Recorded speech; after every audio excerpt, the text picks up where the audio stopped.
Hola hermanos, el día de hoy, 28 de junio del 2024, vamos, no es viernes de la 12ª semana del tiempo ordinario porque hoy tenemos memoria obligatoria. Claro, vamos a hacer las lecturas propias del viernes de la 12ª semana, pero hoy es día de San Ireneo de León, el doctor Unitatis. Fíjense que en el caso de él es interesante, doctor, el doctor de la iglesia, pero quien lo declaró doctor de la iglesia fue apenas hace un par de años el Papa Francisco. Sí, sí, el Papa Francisco no había sido, y le debemos tantísimo. Yo no logro entender por qué es que no lo habían declarado doctor de la iglesia. Su doctrina, por favor, ha sido, vamos, importantísima, importantísima, importantísima. Su libro más importante son 5 tomos que se llama El Adversus Hereses, es decir, contra los herejes, y hay que ver, barre y trapea, sobre todo con los gnósticos. ¿Se acuerdan ustedes de que hace algunos años, de repente algunos ni habían nacido,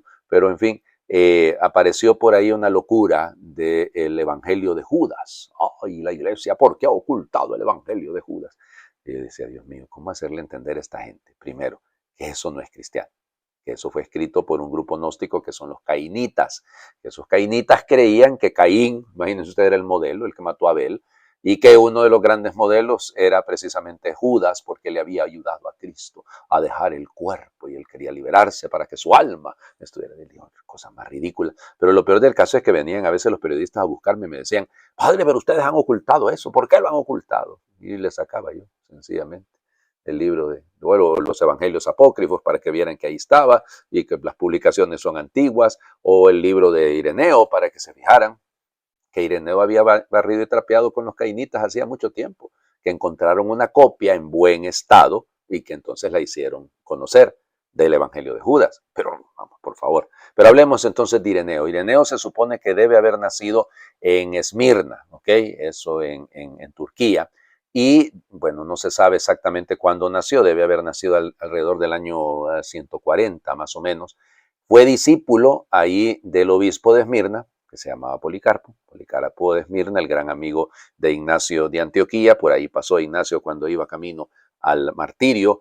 Policarpo vivió bastante tiempo, ¿no? Policarpo debe haber vivido al menos 86 años y fue martirizado también. Y entonces imagínense, Juan el Bautista, Juan el Evangelista, Policarpo y luego Ireneo. Entonces lo que sabemos de él es sumamente importante, ¿no? Policarpo lo manda a Ireneo, más o menos. Por eso es el problema, porque algunos dicen que no debía tener más de 20 años cuando lo mandó hasta Lyon, a la región de la Galia Lugdumudense. Lugdumudum es Lyon. Lugdunum sería Lyon. Y entonces allá lo mandó y claro, ahí se registra una gran persecución en contra de los cristianos. Fueron situaciones muy, muy complejas en contra de ellos. Y bueno, ahí estará él y sustituirá, como les diría, al que estaba de obispo ahí. Cuando el obispo muere, pues entonces él pasa, se me olvida el nombre, creo que igual. Es que se me va porque recuerdo que esa es la época del Papa Eleuterio. Y entonces ahí una situación bastante compleja por todo lo que hay, la persecución en contra de la iglesia, además el crecimiento de las herejías. De hecho, él estuvo en Roma en algún momento, ¿cómo se llama? Por eso es que conoció al Papa Eleuterio y ahí pues le toca vivir eso. Potino, se llamaba Potino, San Potino, se llamaba el obispo de León, y que cuando él muere, pues entonces pues lo sustituye Ireneo. Miren, se le llama Doctor Unitatis porque luchó el hombre, sobre todo con el tema, por ejemplo, de la celebración de la Pascua, que fuera unida entre la iglesia oriental y la iglesia occidental.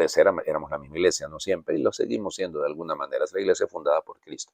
No hablamos de ortodoxo, ¿verdad? Todavía no, hay que esperar ahí varios siglos, 8 siglos para llegar a esto, pero a esta desgracia. Pero no, a él le toca porque es que había esas divisiones y él trataba por todos los medios. Su teología es extraordinaria, su visión, su cristología es perfecta, su sentido de la iglesia. Fíjense que él se da cuenta cuando aparecen los herejes y que de la nada se quieren inventar las cosas, él lo que hace es hacer la lista de los sucesores de los apóstoles, para que vean ustedes, aquí no estamos inventando, esto nace desde Cristo, y Cristo, Pedro, y bueno, Lino, Cleto, Clemente, me explico, o sea, él va viendo y saca la lista de muchas de las, es un gran apologista, es un gran defensor de la vida de la iglesia, de la historia de la iglesia. Aquí el problema también que tenemos es con respecto a su martirio. Se celebra de rojo como mártir, pero hay sospechas de que no fue martirizado. O sea, bueno, hay una tradición que sí, eh, tiene que haber sido martirizado alrededor del año 205, 207, más o menos. Pero ya les digo, es que es complicado porque no hay forma de. Se le enterró ahí en Lyon, en Lugdunum, en la iglesia que se llamaba originalmente de San Juan. Y entonces resulta que ahí en esa iglesita, pues fue enterrado. Yo cuando estuve en Lyon quise ir a rezar ahí, pero porque luego se pasó a llamar la iglesia San Ireneo, pero esa es reconstruida, porque resulta ser que en 1562 los hugonotes, los protestantes, tanto que nos acusan a los católicos, ¿verdad? Le metieron fuego a la iglesia, la destruyeron y entonces no se sabe si efectivamente las reliquias que se dice que se conservan ahí son efectivamente las de Ireneo. Pero ya les digo, increíblemente complejo esto, no, bueno, no nos quebremos la cabeza. El doctor unitatis, el doctor de la unidad, todo aquel que trabaja por la unidad de la iglesia siempre será reconocido. Bueno, si ayer escuchábamos una página dolorosa, yo se los dije, un judío leyendo esto tiene que ponerse a llorar. Hoy no es a llorar, hoy es sumirse en el más profundo de los dolores. Esta es una de las páginas más negras de la historia de Israel. Alguno dirá, padre, la que están ahorita haciendo con tanto palestino asesinado. Cuidado, es decir, ahí vamos hablando de, eso no son el pueblo judío, sino son los israelitas del gobierno de Israel en este momento.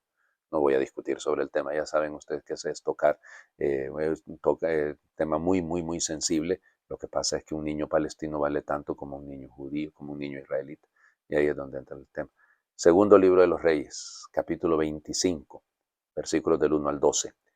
El día 10 del mes décimo del año noveno del reinado de Sedecías, Nabucodonosor, rey de Babilonia, vino a Jerusalén con todo su ejército, la sitió y construyó torres de asalto alrededor de ella. La ciudad estuvo sitiada hasta el año 11 del reinado de Sedecías.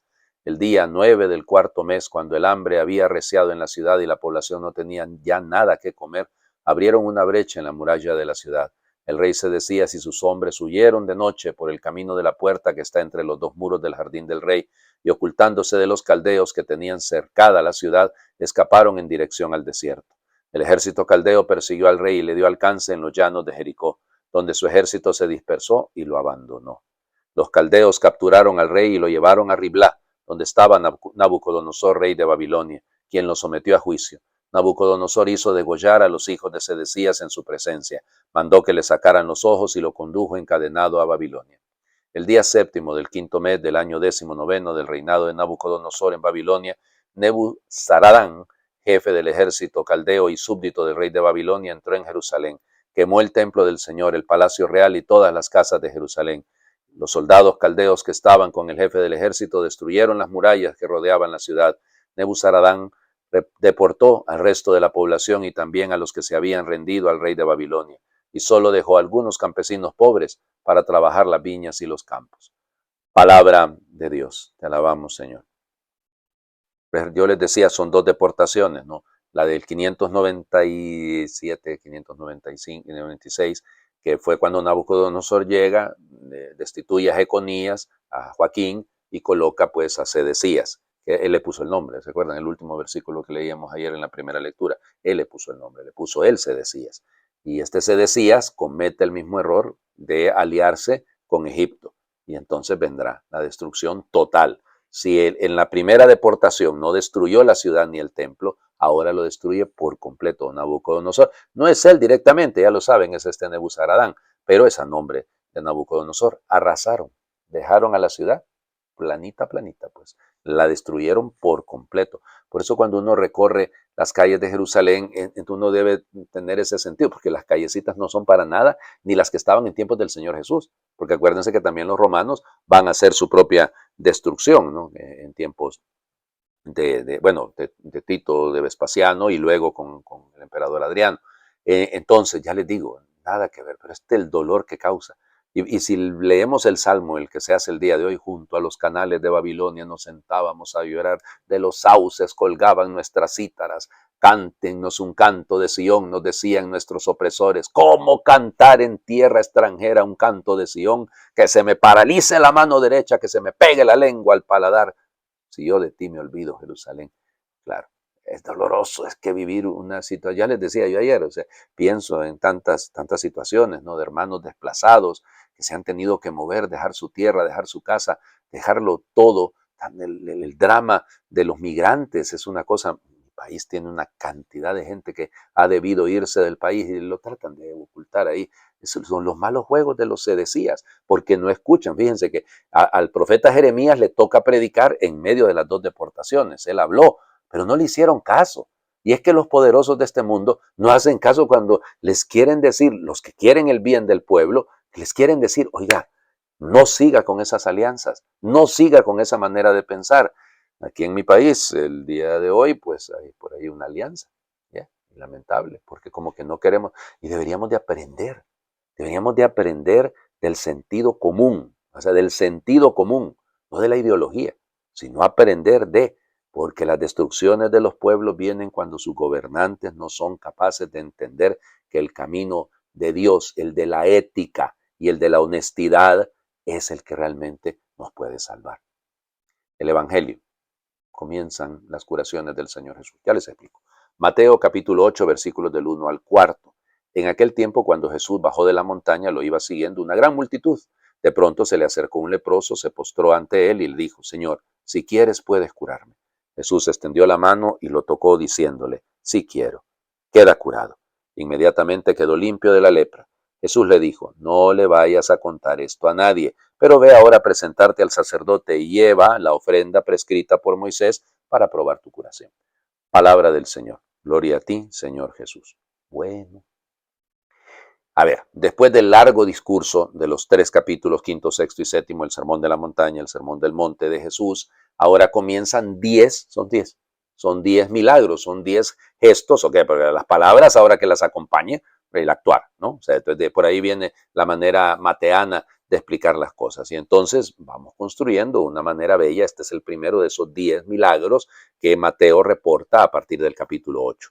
Comienza como ocurre con el Evangelio de Marcos. ¿Se acuerdan que el capítulo primero nos contaba de la curación del leproso? Con eso prácticamente se cierra este día del Señor Jesús. No hay una ruptura real. Es interesante cómo está construido Marcos, pero lógico, Mateo sigue esta línea, ¿no? Se le acerca el leproso y la oración es preciosa. Si quieres, no obliga al Señor. Ya les digo, mi expresión es siempre la misma. No le tuerce el brazo al Señor, sino que es capaz de hacerle al Señor, dejarle a él la libertad de poder curarlo o no. ¿Eh? A veces como que nosotros nos molestamos porque las cosas no salen según nuestro criterio. Pero tenemos que aprender, igual que este leproso, a que sea el Señor, a que sea Él el que lleve el ritmo, no nosotros. Y nos cuesta, ya les digo, nos cuesta llegar a este punto, pero eso es madurez en la fe, ¿no? Siempre el Señor, miren, el Señor está más dispuesto a curarnos que lo que nosotros confiamos en Él. Y hay que hacerlo, hay que curarnos de infinidad de lepras, ¿no? Infinidad de situaciones en las que estamos alejados, sucios por nuestro pecado, sucios por nuestra falta de fidelidad a la alianza que Dios hace con nosotros. Les invito a hacer oración. Si quieres, Señor, puedes purificarnos de nuestra desmesurada búsqueda de comodidad y bienestar, de nuestros horizontes chatos, de nuestra mirada miope que incluye a los nuestros y deja al margen a tantos. Si quieres, Señor, puedes purificarnos de los prejuicios con que reducimos a los demás por miedo, de la violencia con la que nos tratamos, de la indiferencia incluso con los más cercanos. Si quieres, Señor, puedes purificarnos de nuestras hipocresías, de nuestros cansancios y desencantos, de vivir como si no existieras, de buscar solo tus regalos y olvidarnos de ti.